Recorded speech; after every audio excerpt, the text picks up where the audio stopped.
this lecture and the last one later on this afternoon will be on applications. So this morning's applications, I will talk about mainly Higgs physics and lepton number violation. I know it's listed here as neutrino physics, but for reasons I'll explain, I will concentrate mostly on the first and last topic. This afternoon, I will talk about dark matter. Let's move on. All right. So let me summarize some of the things I've been talking about regarding the phenomenology of effective theories. So the amplitude of an observable within this approach that we have receives three types of contributions, roughly speaking. And this is only intended to be as a guide, not an identity. So this is the observable with the eyeglasses. It will receive contributions from tree-level standard model diagrams, from loop standard model diagrams, and from effective operator contributions. Sorry about the 4. There should be no 4 here. There's a typo. Where the standard model loops roughly are of order 1 over 4 pi squared. So it's missing a factor of 2 here. Sorry. Maybe the pen will work. Nope, the pen doesn't work. So two typos in this slide. I apologize. This 4 should not be here, and then an exponent of 2 here is missing. So the standard model loop will be roughly of the order of the standard model tree contribution suppressed by the standard loop factor of 1 over 16 pi squared. The effective contributions from potentially tree-generated operators are necessarily, to leading order in standard model processes, are of order 1 over lambda squared. And to compensate for that factor, there must be something in the numerator with units of energy squared. In the most favorable cases, for observables at colliders, this numerator then is proportional to some energy squared. This energy is usually larger in the collider, larger than the standard model vacuum expectation value, and therefore this is the best case scenario. There are other operators where the coefficient in front of here is the VEV squared C over lambda squared, which is smaller in general at the LHC, but for lower energy colliders or low energy effects, it is those other operators where instead of E squared you have VEV squared that are most interesting. And so this is the roughly guesstimate on the magnitude of these effects. And finally, we have the effective loop-generated operators that may contribute. And then you have an expression similar to this, but again suppressed by 1 over 16 pi squared.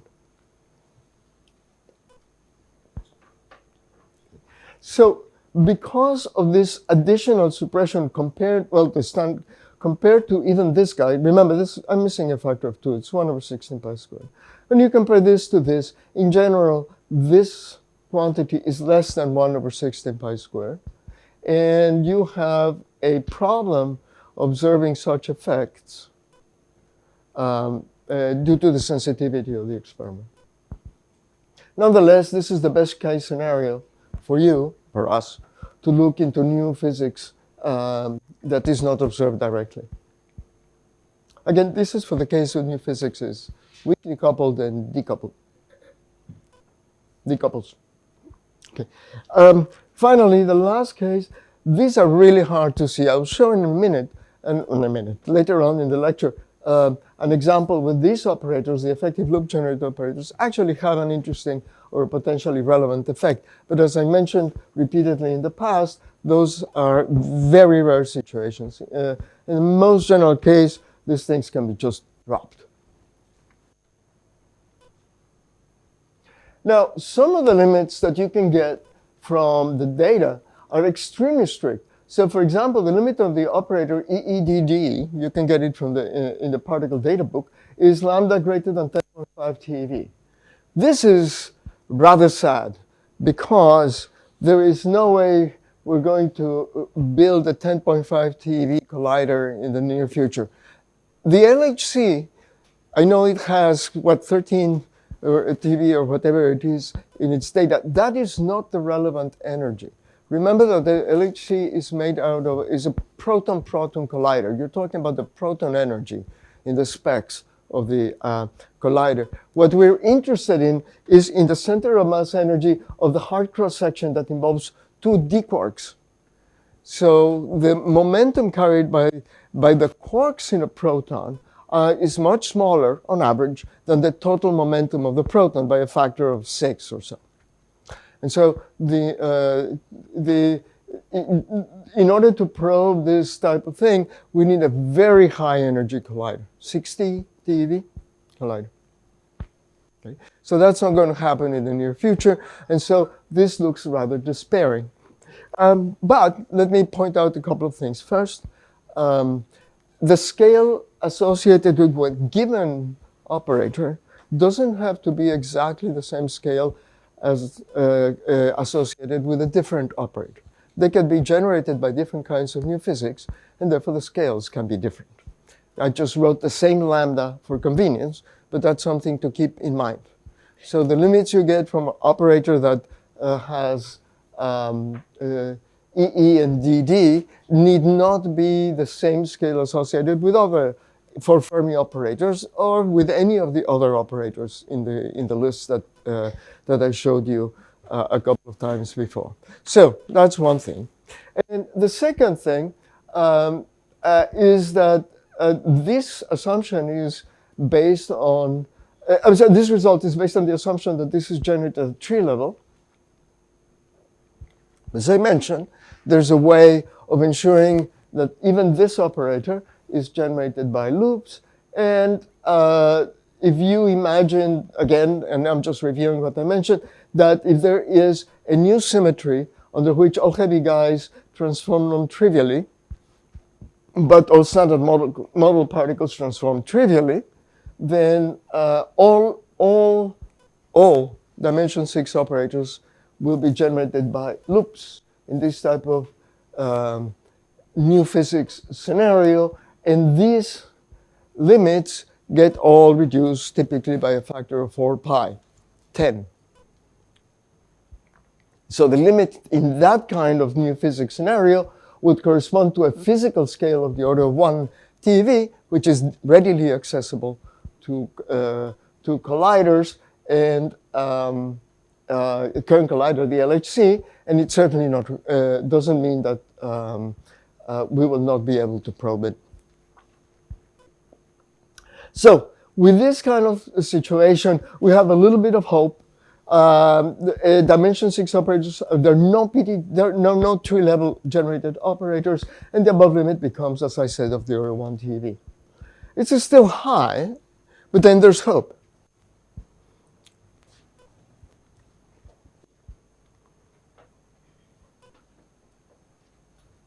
Questions about this before I go into specific applications?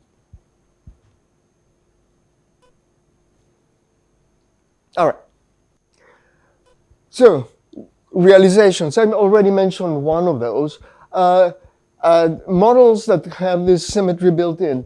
So supersymmetry has R parity, where all the superpartners are odd and the standard model particles are even, where the standard model now denotes a two-doublet scalar model. That means the scalar sector has two doublets. And in that case, all the effects from the superpartners will be loop generated, and their constraints are correspondingly weaker. Another example, which is now less mentioned, is the case of universal higher dimensional models. And the symmetry is completely different, and I'm just putting it because it's so completely different. In this type of models, you imagine that space is 5-dimensional or higher, and the extra spacetime is 5-dimensional higher, and the extra dimensions are compactified. In the simplest case, you have 5 dimensions, one of which is a circle. And the symmetry in question corresponds to translations along the compactified directions. So the heavy guys transform non-trivially under those translations, the light guys transform trivially, and then you have the same situation precisely. So this doesn't ensure that that SUSY is a perfectly viable theory, nor this, but it only ensures that some of the constraints are weakened. Okay. There is, and again, all these things have been referred to weakly coupled new physics. Because you have strongly coupled physics, then power counting is different, the limits are different, and there's certainly space for strongly coupled models. So models with strongly coupled new physics. All right. Any questions before I go into specific model? Okay, so what I want to look at is, in the same spirit as I mentioned of looking for one type of effect where the standard model is very suppressed or absent, that is, that it's forbidden or very suppressed within the standard model, I'm going to look at Lepton number violation, the EFT. As we learned earlier, there is a single dimension 5 operator that does this, and it is defined in terms of this capital N, where capital N is this composite operator, phi transpose epsilon 5, where epsilon is I sigma 2.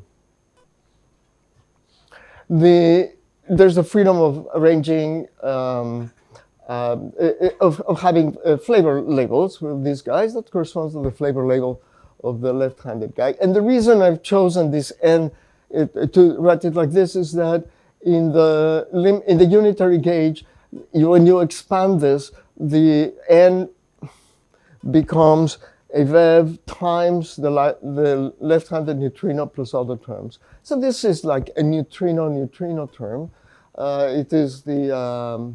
It involves only the left-handed neutrinos. It gives a mass to them, the Majorana mass, with very important phenomenological implications.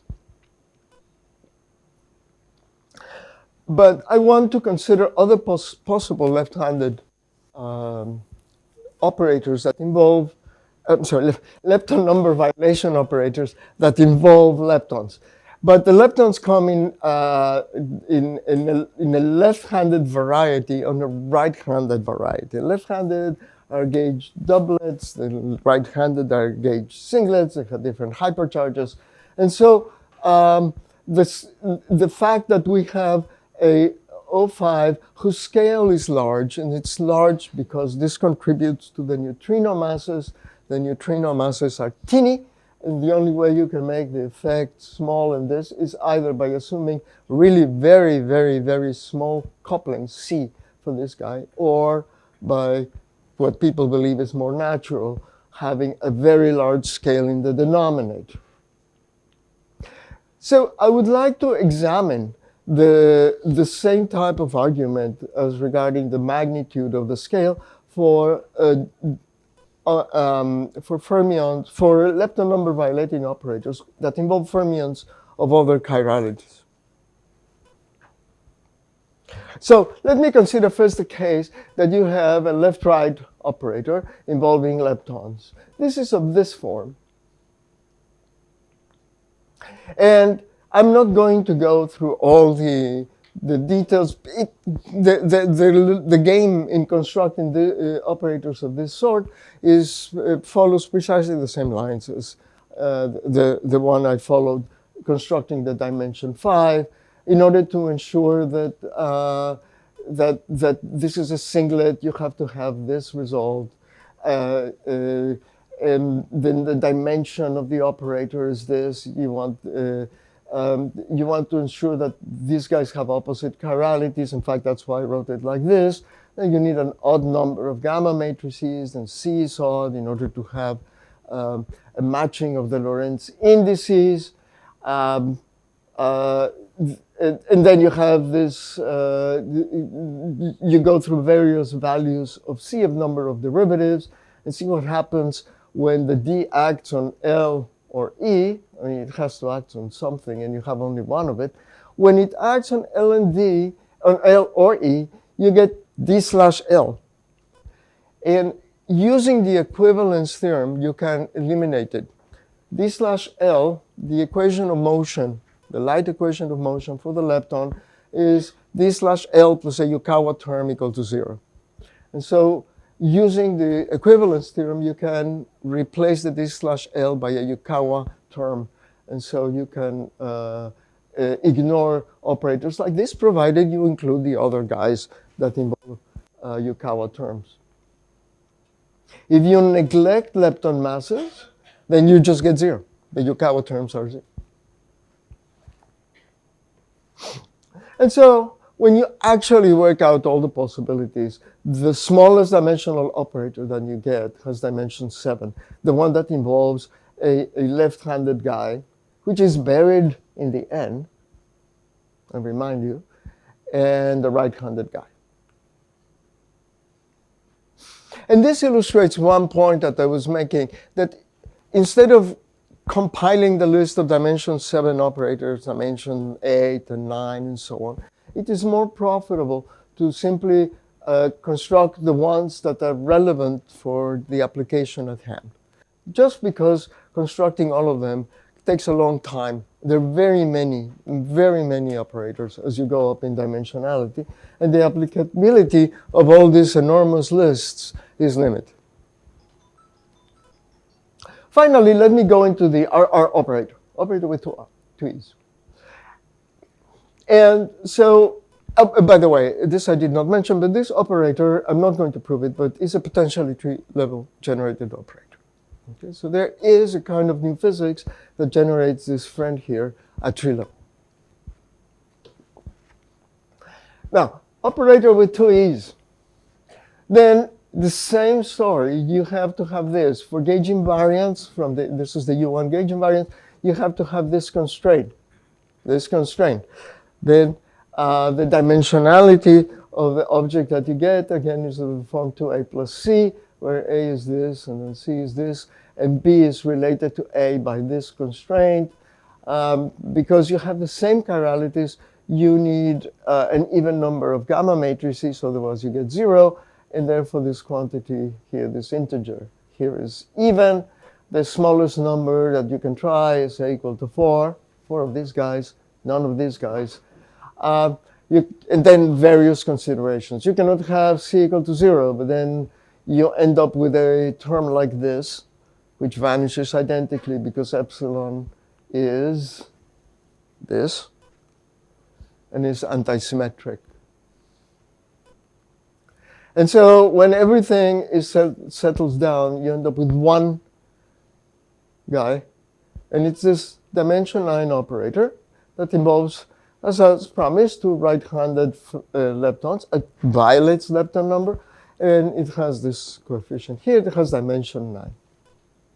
Before I go into applications, but first, are there any questions about this? Yes?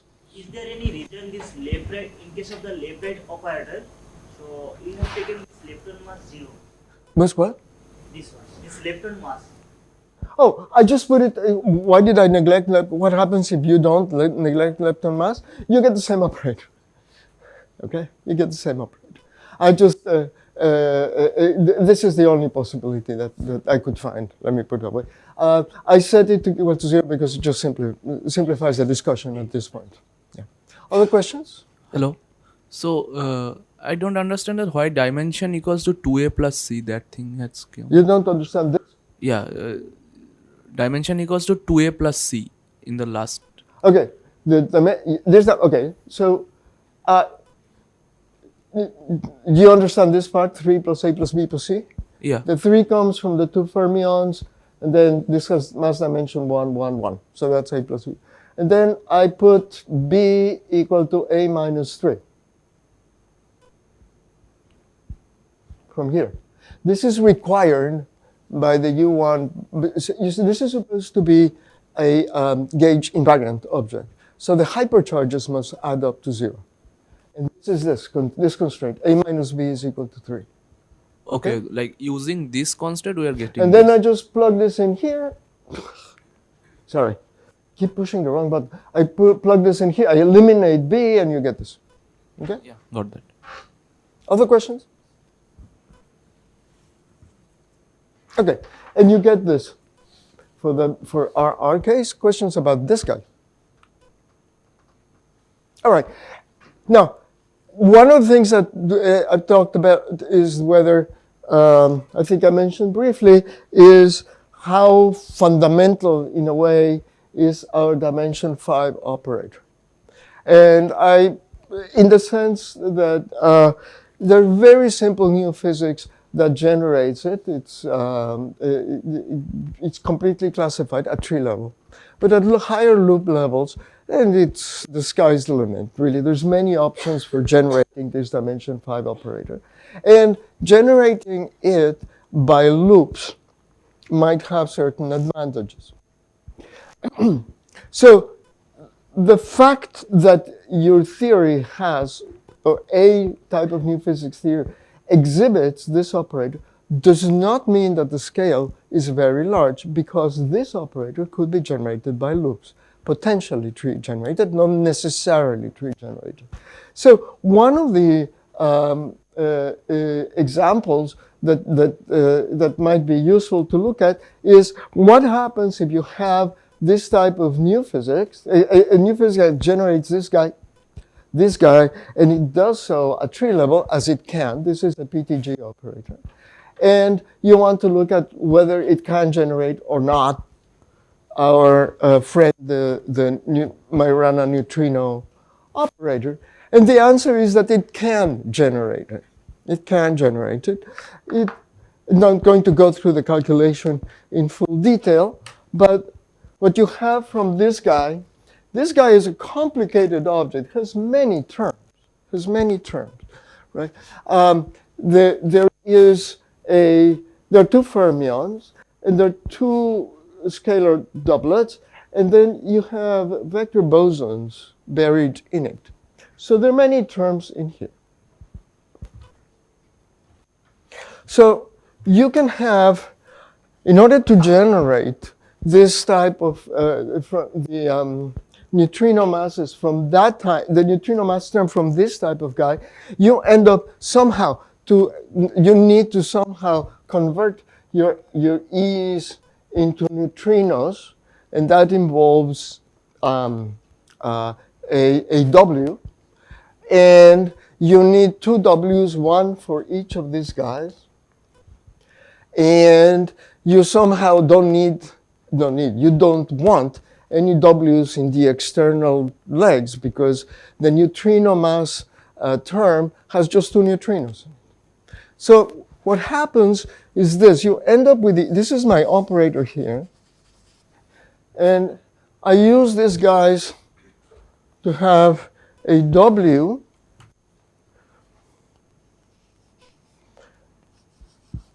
both of them, and then I have my two electrons here, and I have an electron here,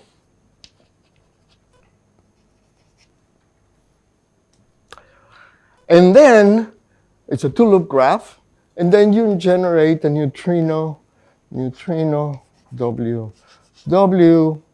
This would be the electron and the electron. But there is more. The neutrinos there's more, and you should have complained, as you would if I give you time to do it. But there is something wrong in this diagram.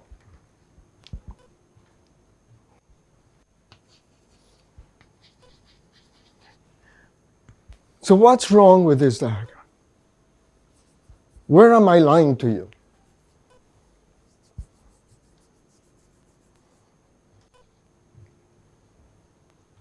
Faculty are not allowed to answer.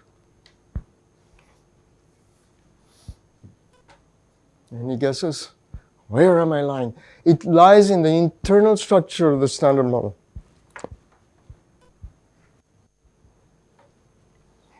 It's a pure standard model. Let me put it more. This vertex is highly problematic, as is this. Why? No? Go. Yes, sir? Say again. Lepton number. No, not Lepton number. The E is singlet. The E is a singlet. Who gets the prize? Hey, oh big. Yay. Thank you. The E is a singlet. I didn't just write E because it's an electron. I wrote E because it's in here. It's a right-handed field. And the neutrino is left-handed.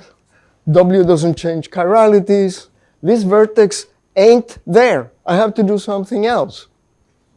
Okay? So I have to somehow introduce a chirality flip in the thing. So there's going to be a chirality flip. And the reason I go into this, through this thing will become clear in a second. It's not that I'm just trying to needle you. I'm going to put the here. So I'm going to put the chirality flip here, another here. This is right, it becomes left. Okay, so why is this of use? Even though you have here a two-loop graph, so it's suppressed by 1/16 pi squared, the magnitude of this thing tends to be very large compared to data. So you have a problem. Even if you say the coefficient of this guy is C, and it's dimension 9, so it's divided by lambda to the 5, I think. And you have C lambda to the 5 from the operator, C lambda to the 5. And then I have 1/16 pi squared. And I want, because I'm looking for low energy, low scale lepton number violating effects, I want to say this thing, the order of TeVs-ish. Okay? And yet I want the neutrino masses to have the right magnitude, the order of what is 10 to the minus 3, 10 to the minus 2 electron volts. This suppression is just not enough. But with the added factor of the chirality flip, gives you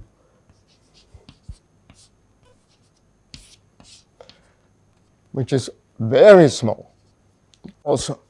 And with it, you get enough suppression to accommodate relatively low scales lambda and the tiny neutrino masses.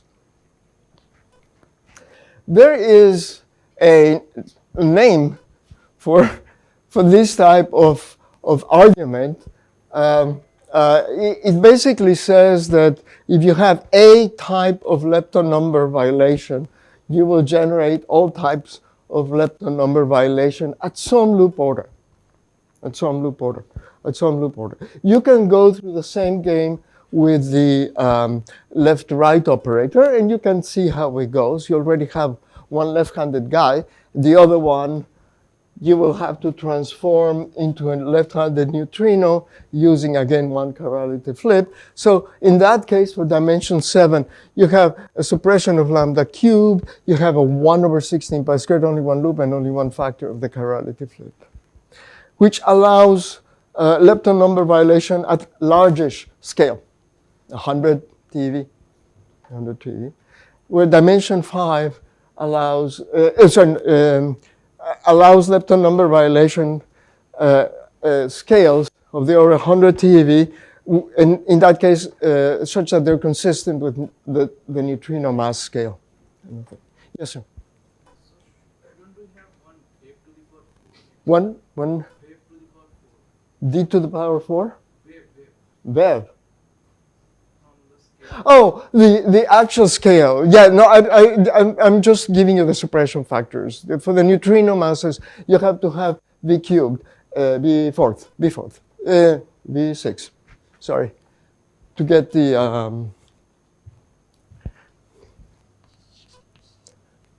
so that the mass is a mass. Okay.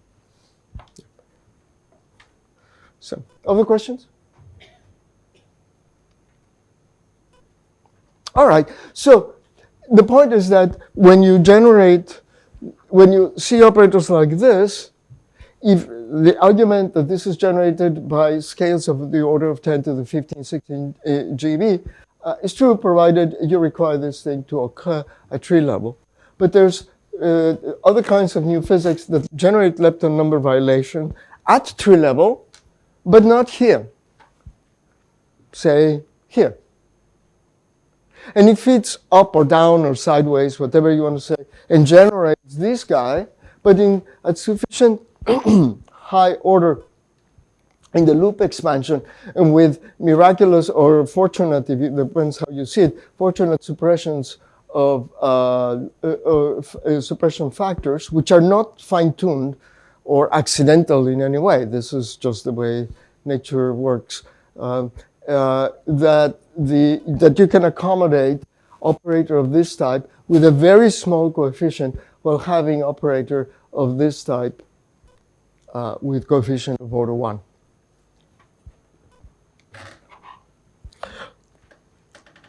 Okay? Questions? All right, next application. Neutrinoless double beta decay. So this is my excuse for doing neutrino, for the title of neutrino physics. I'm going to look at a process that has no neutrinos. So neutrinoless double beta decay is a particularly fortunate process in that it allows us to probe lepton number violation at low energy. And so, as you know, or should know, many nuclei go, I said some nuclei, but actually quite a few of them undergo what's called beta decay. In the beta decay, the neutron decays into a proton, electron, antineutrino. I think Shuba talked about it a couple of discussions ago. There are such nuclei, but there are other nuclei that have a peculiarity. It turns out that if you imagine one proton decaying, the resulting nuclei would have a heavy, okay, so what happened? One neutron decaying, have a nucleus, the neutron decays and it becomes a proton, spits out an electron. And so the charge of the nucleus increases by 1. So in a beta decay, Z goes into Z plus 1 in the nucleus. So it could happen, and it does happen, that in certain nuclei, the energy of the binding energy of a nucleus with charge Z is larger than the energy. I got this backward. Sorry, it's stupid. That the energy of the Z nucleus is smaller than the binding energy of Z plus 1 nuclei. This is backward, sorry. So that it just cannot decay for energetic reasons. That decay cannot happen. And however, if 2 neutrons decay, Z goes into Z plus 2, and the new nucleus has a lower energy, so this goes backward too. And the result is allowed. And I cannot change it because this is a PDF. So apologies. I cannot put my PowerPoint because the machine doesn't read this font. Now, this type of situation where a single beta decay is forbidden and a double beta decay is allowed is not infrequent. All these guys here that I've listed here are subject to this type of process. Some germanium atoms, which are useful in experiments, our friend U238 and so on does that. But in all those cases, what the standard model predicts is the production of 1 for beta decay or 2 for double beta decay neutrinos. In this case, antineutrinos. But you could imagine situations where new physics produces a very rare decay where somehow these neutrinos just don't show up. Of course, the physics that produces such a thing cannot be the standard model. It just doesn't happen in the standard model. Lepton number is conserved except for non-perturbative effect, tiny non-perturbative effects. So the Gerda experiment is the latest in a long series of experiments that look for the possibility of having a decay, in this case of a germanium atom, into a nucleus, into 2 electrons. So the thing produces 2 electrons, transforms into a nucleus with a charge +2, and produces no neutrino. So this is what this means: no neutrino, double beta decay in germanium.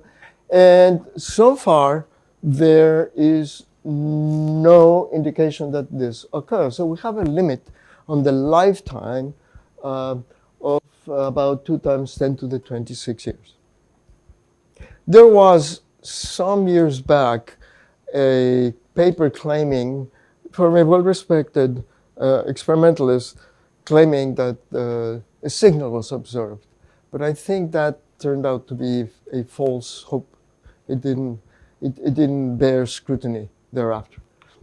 Okay, so this is the best thing we have, limit, and we can use this data to put limits on the various possible lepton number violating processes, operators that you might like, because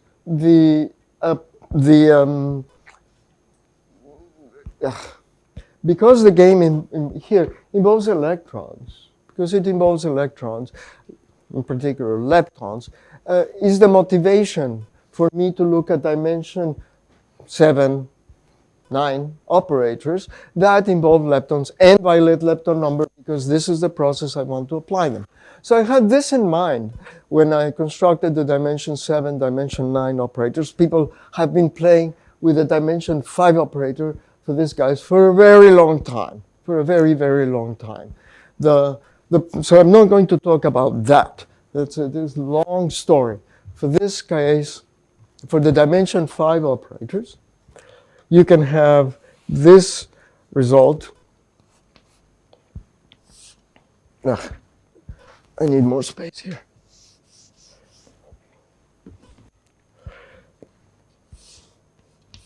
You have a quark, and it spits out a W, and this guy spits out the W2. Okay, and in normal beta decay, double beta decay, the W gives out an electron and an antineutrino, and the other W gives another electron and another antineutrino. And then you had neutrinos double beta decay. This is part of the initial nucleus.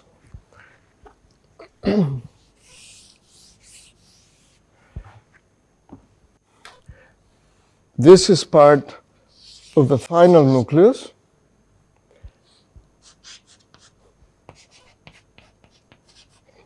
And you have 2 electrons, 2 neutrinos. That's the neutrinos double beta decay. But if you have a dimension 5 operator interaction of the type listed there, you're allowed this vertex.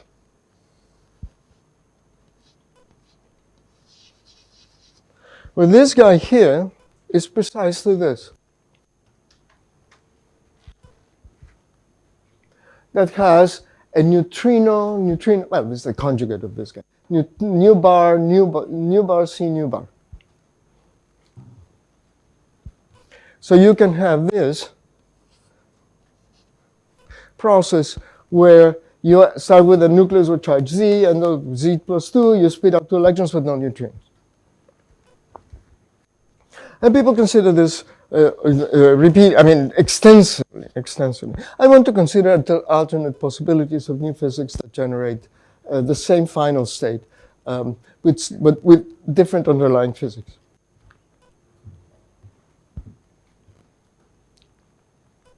All right.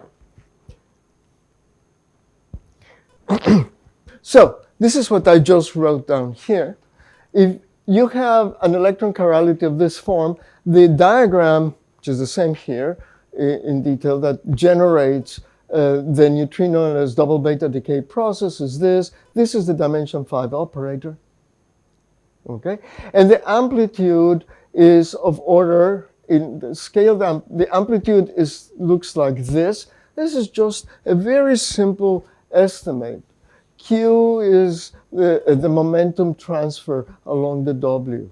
So it's a very simple expression. Then the amplitude looks like this. It's a hand-wavy estimate, but useful, with a factor on top of it. And if you, the factor A is what contains the new physics coefficients. So in the case of neutrino, the dimension 5 operator, A is simply V over lambda. For the left-right case, that is when the electron chirality is different, one is left-handed, the other is right-handed, the relevant operator is this guy. Then A becomes an object of this type, this expression, with Q over V here. And the right case looks like this, and you have a substantially different, actually different factor on top of this common denominator for all cases. This is again with the assumption that this guy's generated at tree level, this can generate, okay? Having the amplitude, I can translate that into a lifetime, and from that, and this limit, I can put a constraint on lambda. I've set C equal to 1. Okay. C equal to 1 in that case.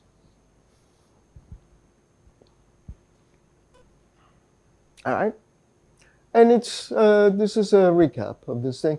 The implications depend on this type of physics. The amplitude, again, this I'm repeating what it is. What epsilon is V over lambda. Eta is Q over V. For the type of nuclei that we're looking at, it's about 2 times 10 to the minus 4. The limit from the experimental limit, the limit on A can be translated. You see, the relation between the amplitude and the lifetime is a known factor. Between the amplitude and A is a known factor, and therefore the relation between the lifetime and A, it's again a known factor, not something you're going to put a bound on. This is a quantity you can estimate. And so what you get is you can translate the limit from the experiment into a limit on A, which is this, and then you use the expression for A as 1 over lambda cubed, 1 over lambda to the 5th, with additional suppressions to extract a limit on lambda. So if you have a dimension 5 operator generated at tree level, A is epsilon, and the corresponding scale of new physics is at least about 10 to the 11 TeV. Very large, 10 to the 14 GeV, it's a large scale. It is consistent with having small neutrino masses, roughly. I'm not doing into full detail. Consistent with small neutrino masses. If you go to the case where one of the leptons is left-handed, the other is right-handed, and the amplitude of A has additional suppressions, powers over lambda, and additional suppression of eta. And that reduces significantly the scale of new physics that can accommodate this constraint to lambda of at least 191 TeV. It's significant reduction, but even 200 TeV is completely outside the directive, the possibility of probing directly at a collider in the near future. Finally, dimension 9 operator has even more suppression, another factor of eta, 2 powers of epsilon, and that again reduces the expected minimum scale of new physics that can accommodate this limit to about 3 TeV. Now, this is at the edge of what the LHC can do, but still, maybe with enough statistics, it can probe it. So the lesson for this is that higher dimensional operators can have interesting effects, and these effects can even be measured if the precision of the experiment is sufficiently high. Well, we haven't measured it, but at least we have put a bound on them, provided the experiment precision is sufficiently high. Another very high precision experiment is G-2 of the muon.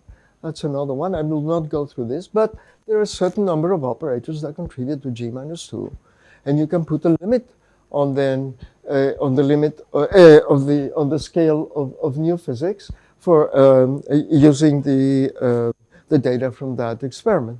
For a while, there was a discrepancy in that experiment between G-2, between standard model prediction and observation. That, I think, has become controversial since, unfortunately. And so then the hopes of having an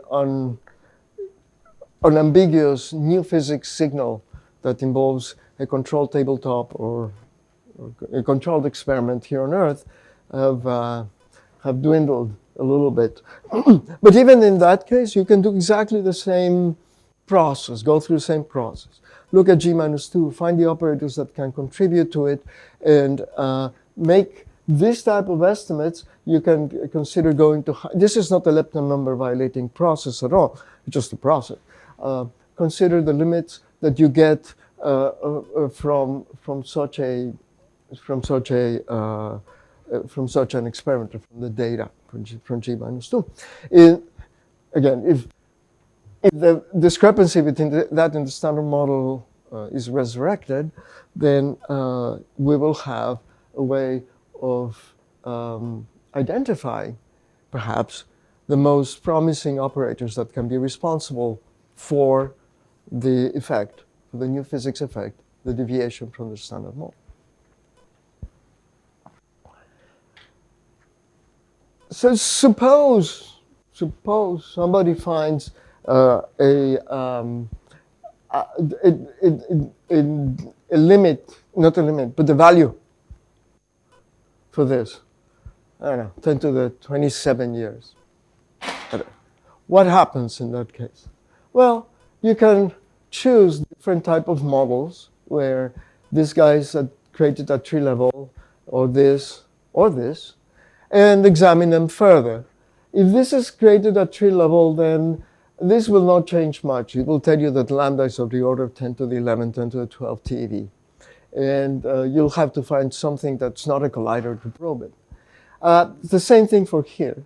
But this guy, you'll end up with 3.3 or so. It doesn't change very much in that case. And then you might ask, what kind of new physics can possibly create or generate this operator of mine? I will not go, okay, so there's several models that can create it with, that can generate it at tree level. It involves relatively straightforward extensions of the standard model. The simplest model I know involves an extended scalar sector where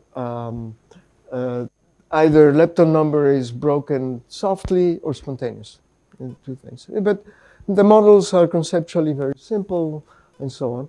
And so the idea is, if you have data, not just limits, but data that indicate that the coefficient of operator like this could be non-zero. I said could because, in fact, it could be this guy here, right? That's generating the thing at tree level. But this could be non-zero. Then you can reverse engineer this operator and find the type of new physics that could be responsible for generating this at a scale of, say, 3 or so TeV. And then you tell your collider friends that there's promising models that can generate the observation of neutrinoless double beta decay, in which they can confirm or exclude model by model at the LHC. So it's an involved process, but life is complicated at this level. Okay, life is complicated.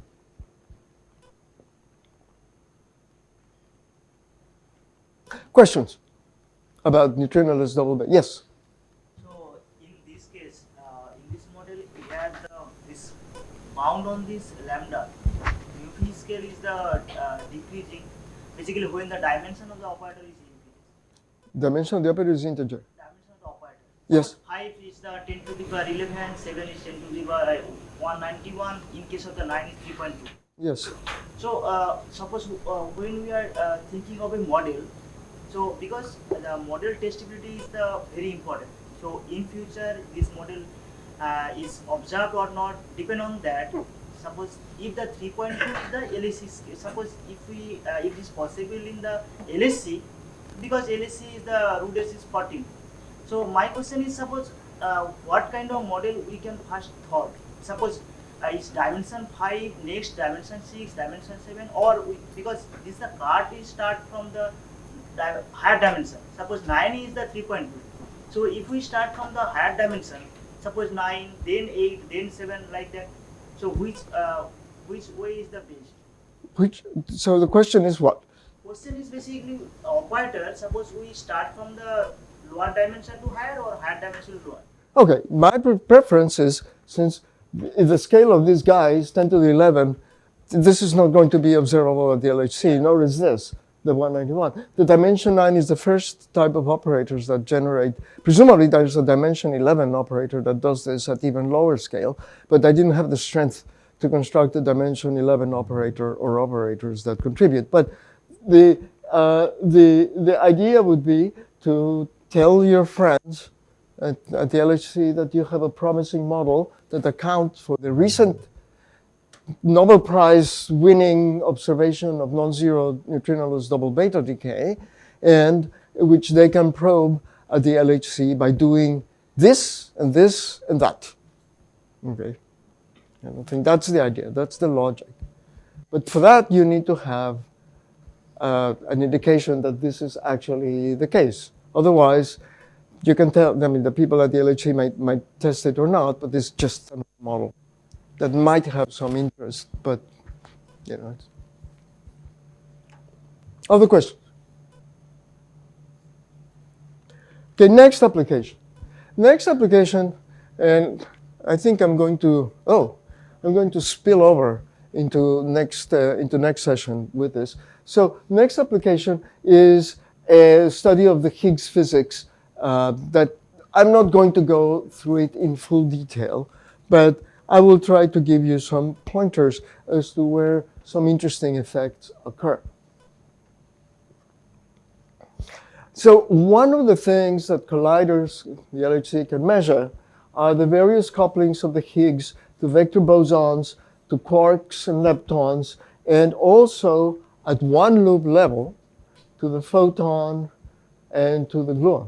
And I didn't put in here, there's another corresponding coupling of the Higgs to a photon and a Z. The standard model predicts a tree level with certain amplitudes that are proportional to the masses of the fermions. Not so for the vector bosons. It's proportional to the masses of the vector bosons, squared, like that. Okay. For the case of the coupling of the Higgs to the gluons and to two photons, and to the photon and the Z, the process is a one-loop process, as indicated here by this funny parametrization. So you might say, I've been telling you that there's a 1 over 16 pi squared. That is true. So the pi's are hidden in alpha, which gives you a 1 over 4 pi, and explicitly displayed in front of it. So it's in two places. But this is a one-loop effect. In fact, this guy is very much in evidence just by the fact that we see the Higgs. The main production of the Higgs is through gluon-gluon fusion, as it's called. Glue goes into Higgs, and then the Higgs does its own thing decaying. The reason why that particular process, even though it's a one-loop process and much suppressed in the standard model, is important is due to the enormous gluon luminosity at the LHC. The LHC has a lot of gluons, a lot of gluons. So luminosity makes up for the loop factor suppression that this amplitude has. Okay. The case of the photons, which was one of the modes by which the Higgs was discovered, is again a one-loop process. And again, you say, well, gee, that's very tiny. Indeed, it's true, but the signal is very clean. So though it took a while, the LHC could identify glue-glue Higgs photon-photon, which you count, it's a two-loop process in the standard model. Very rare. Very rare. I don't think it's properly recognized the exquisite precision the LHC has reached in order to do this kind of thing. No other science cannot come even close to this type of precision when measure anything. In this case, high energy physics is just about the best. If you want to consider deviations from these couplings, then one way of doing it, one way of including it, it's not the only way, but the one that is often used, is to replace these couplings by adding an unknown to be determined factor. When I wrote this, the common letter for that factor was the letter C. But that got replaced by kappa, for good reason. Because for the case of W, it would become CW, that is easily mistaken with the cosine of the weak mixing angle, and therefore causing unnecessary confusion. Okay. So, unfortunately, I'm going to keep the C. So CW is not the cosine of the weak mixing angle. It is an unknown constant. The experiments measure or constrain the CIs. Actually, they measure them. And what they find is they're all one.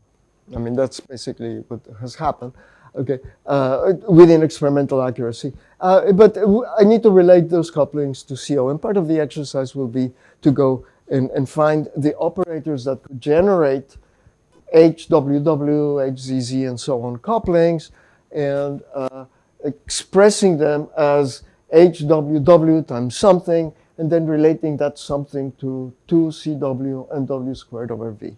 I mean, that kind of thing. But I will not do this right now.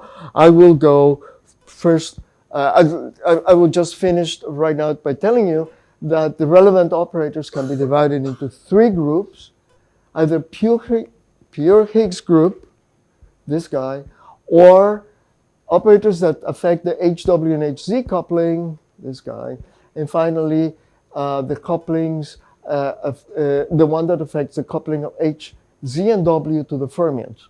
Okay, so it's a little bit more extensive class than you would think from here, that just HWW, HZZ, and so on couplings. Now, for the matching of this notation to the effective theory notation, I'm going to have to consider a slightly larger set of operators. So what I will do briefly is go through one of these cases in a little bit of detail, and then mention the other, how it goes, so it's not too repetitive, and then show you the conclusion. Okay, that will happen later on this afternoon. And after that, I will go briefly and talk about my version of effective field theory when applied to dark matter. Okay. Any questions?